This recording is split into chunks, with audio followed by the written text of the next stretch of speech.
Energy vampires. Who are the energy vampires?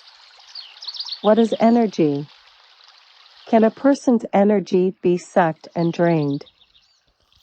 To answer these questions and to clarify the picture, let's discuss, question, and investigate what happened to the person who always unloads all the weight of his or her worries, fears, troubles, and problems on others, and what happened to the person who always keeps listening, attending, and absorbing all the worries, sorrows, and anxieties of others without being aware and conscious of this fact. Of course, we will find that the first person is having a relief and a release of tension.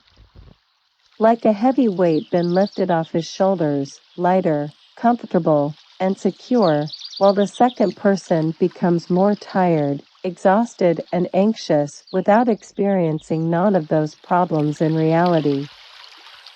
Energy vampires are real people and they are living among us. So who could they be? And how can a person tell if his energy has been drained and sucked out by others? In fact, energy vampires are very ordinary people. They could be someone very close to you like intimate friend, and they could be members of your family, such as your brother, your children, and your mother. It can be your neighbor or the person sitting next to you in a public transport or a stranger whom you meet by chance in a public place or online in a social media network. Let's discuss, question, and investigate in order to find out and identify who are those energy suckers and whether they can be distinguished by different signs and descriptions. First of all, let's have a look at what is energy. When a person is active, happy and healthy, or simply content, satisfied and grateful for what he or she has. Loving and passionate. Always approaching life with optimism, hope, and love. Full of vitality and activity. When a person's mind is clear and his chest is empty. His emotions, feelings, thoughts are stable and calm. All of these positive things can be called energy of a person. Of course, if these indicators are high and active, they are manifested into good health. Smooth and stable blood pressure, sugar level, heart rate, breathing movement, and body temperature all synchronized and functioning well. This will have great impact on general health, work, relationships, and productivity. How can a person protect and preserve this energy?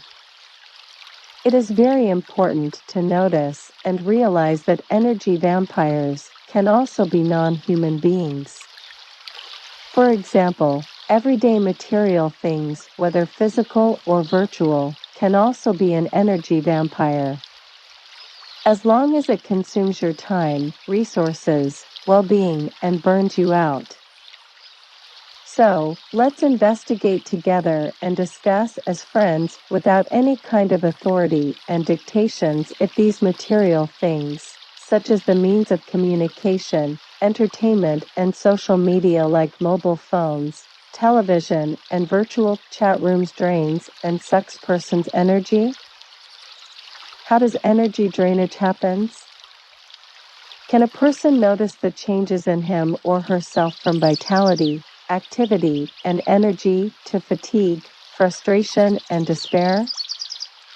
Yes, physical changes can be felt by the person himself.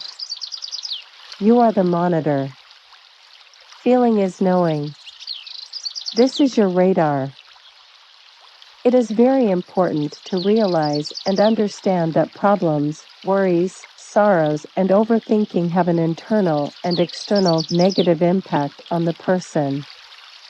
It may manifest itself psychologically and emotionally, such as frustration, despair, and fear, or physically, outwardly such as chronic pains, fatigue, hair loss, and spots on face, without any specific reason. Therefore, To be safe and cautious, we need to consider the issue of energy as important as everything else we gave priority in our lives. So, simply we need to maintain and preserve our energy from being drained and sucked. Do you know that psychiatrists who spend most of their time listening to problems, worries, fears of their patients are obligated by law to restrict themselves to a specific number of working hours and to take time to discharge all those negative energy which had been accumulated during seasons? If this can happen to those professionals with years and years of training and experience, what about ordinary people who involve themselves in listening and absorbing other people's problems without having the knowledge, the skills, and the experience to deal with this enormous negative energy? How to discharge it, how to disperse it, and how to remove it. This is how energy drainage happens. This is how complications occurs, whether physical, emotional, or psychological, to a person without explanation, concrete reason, and even without showing sign and warnings.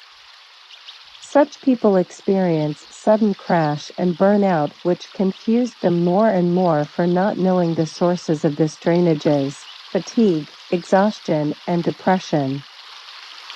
So, do we ignore these facts?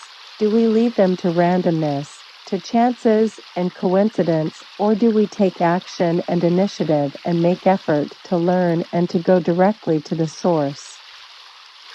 If we take a look at animals and at their social behavior, we can notice that they depend on their instinct to interact between themselves. This is innate in them. For example, when two birds fight, they simply go separate ways and shake their wings to release any tension raised from the flight, while human beings, on the contrary, they just keep replaying back over and over all the possible scenarios of their fights for years and years, although the fight was over years ago. So can a person relays on instincts like animals for managing social interactions and social skills, or do we need to keep researching, questioning, and investigating in order to acquire experiences, skills, and knowledge to face challenges to raise mindfulness, consciousness, awareness, and eventually confidence? So, how do you protect yourself without conflicts, divisions, and emotional struggles against energy vampires?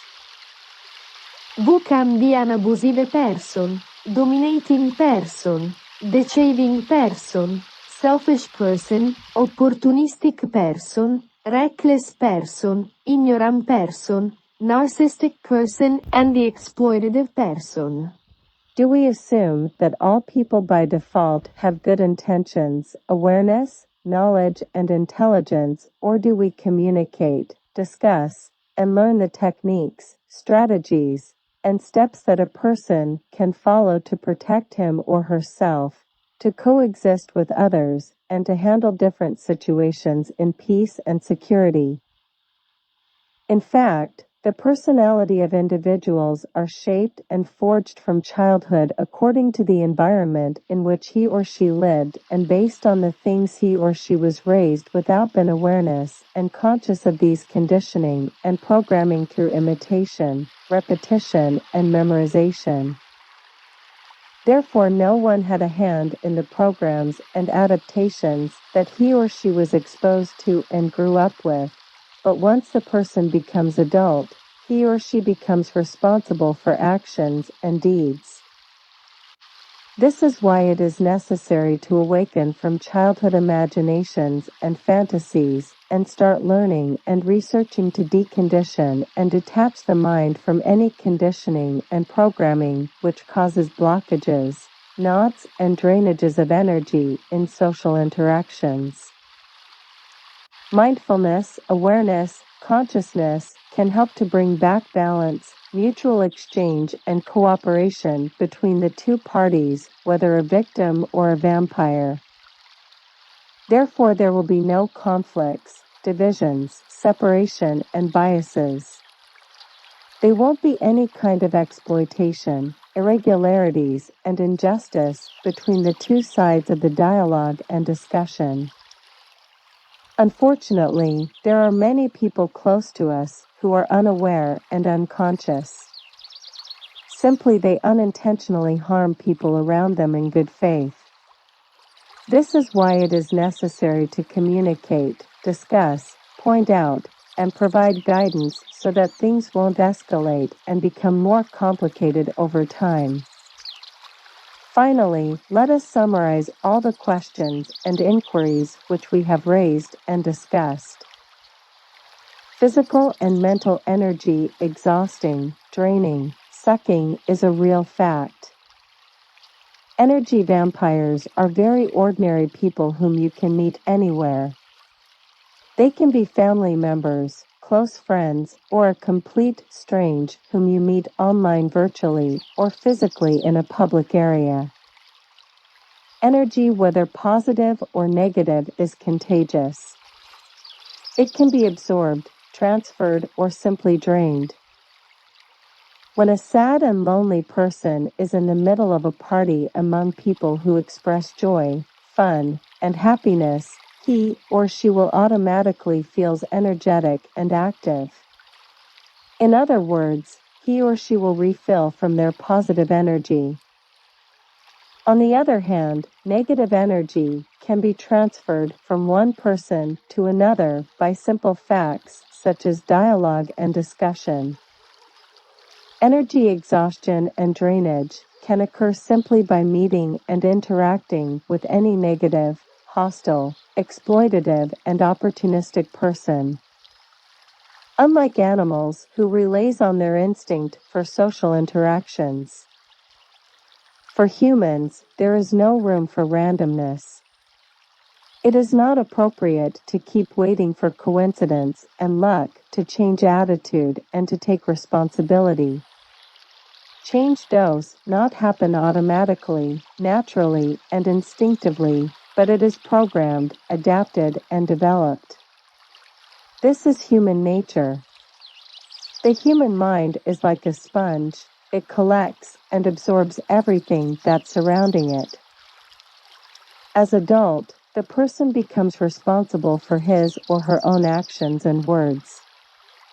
Therefore, we must not fall into the trap of labels, slogans, trademarks, brand names, and follow it blindly. Marketing can be a different form of energy vampires which consumes attention and all resources. We are not supposed to simply believe, follow, and consume all the provided things by others just because they have some kind of authority without questioning, investigating, discussing, and researching. This should be the natural order of things. A person must always be aware, mindful, and conscious that human mind is vulnerable to influence and exploitation. Therefore, either you control it and use it properly, or it will use you and exploit you negatively. End of summary. Thank you for your attention. Please sharing and help to raise awareness and increase consciousness. Mindfulness.